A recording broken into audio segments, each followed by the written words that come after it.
नमस्कार दोस्तों, मैं किस्साबाज वाला लेकर आया हूँ विश्व विख्यात लेखकों की कहानियों का गुच्छा। दोस्तों, अगर हमारी कहानी आपको पसंद आए तो इसे लाइक, सब्सक्राइब और शेयर जरूर करें। तो आइए बिना देर किए शुरू करते हैं आज की कहानी। कहानी का शीर्षक है कवि का चुनाव। इसे लिखा है सुदर्शन ने। चांद और सूरज के प्रिय महाराज ने अपने नौजवान मंत्री से कहा, हमें अपने दरबार के लिए कवि की जरूरत है जो सचमुच कवि हो। दूसरे दिन नौजवान मंत्री ने नगर में मुनादी करा दी। तीसरे दिन 1001 आदमी मंत्री के महल के नीचे खड़े थे और कहते थे, हम सब कवि हैं। मंत्री ने 21 दिनों में उन सबकी कविताएं सुनी और देखा कि वह सबकी सब सुंदर शब्दों और रसीले भावों से भरी थी, और उनमें मधु की मिठास थी और यौवन की शोभा थी, और मद भरी उपमाएं थीं और मन को मोह लेने वाले अलंकार थे। मगर उनमें सर्वश्रेष्ठ कौन है? नौजवान मंत्री इसका फैसला न कर सका। उसने एक दिन सोचा, 2 दिन सोचा, 3 दिन सोचा। चौथे दिन उसने फूल की पंखुड़ियों के कागज पर सुनहरे रंग से 1001 कवियों के नाम लिखे और यह सुनाम सूची महाराज की सेवा में उपस्थित कर दी। महाराज को हैरानी हुई। बोले, क्या यह सब कवि हैं? मंत्री ने विनय से सिर झुकाया और धीरे से जवाब दिया, मैंने उनकी कृतियां सुनी हैं और इसके बाद यह नामावली तैयार की है, मगर हमें एक कवि की जरूरत है और यह 1001 है। मैं चुनाव नहीं कर सका। महाराज ने 1 घंटा विचार किया, 2 घंटे विचार किया, 3 घंटे विचार किया। चौथे घंटे आज्ञा दी, इन सब को कैद कर दो और हुक्म दे दो कि अब से जो आदमी कविता करेगा उसे हमारे शहर का सबसे बलवान आदमी कोड़े मार मार कर जान से मार डालेगा। मंत्री ने आज्ञा का पालन किया। अब वहां एक भी कवि न था, न कोई काव्य की चर्चा करता था। लोग उन अभागों के संकट की कहानियां सुनते थे और उनके हाल पर अफसोस करते थे।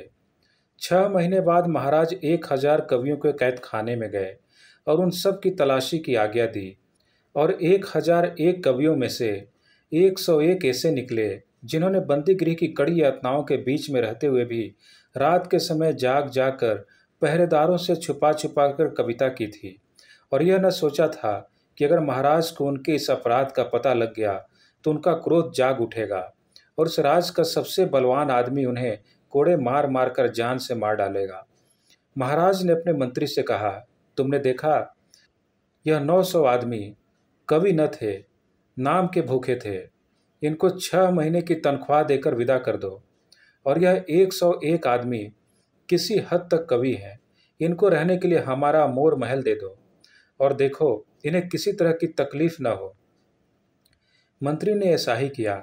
अब यह कवि अच्छे कपड़े पहनते थे, अच्छे भोजन खाते थे और रात दिन रास रंग में लीन रहते थे।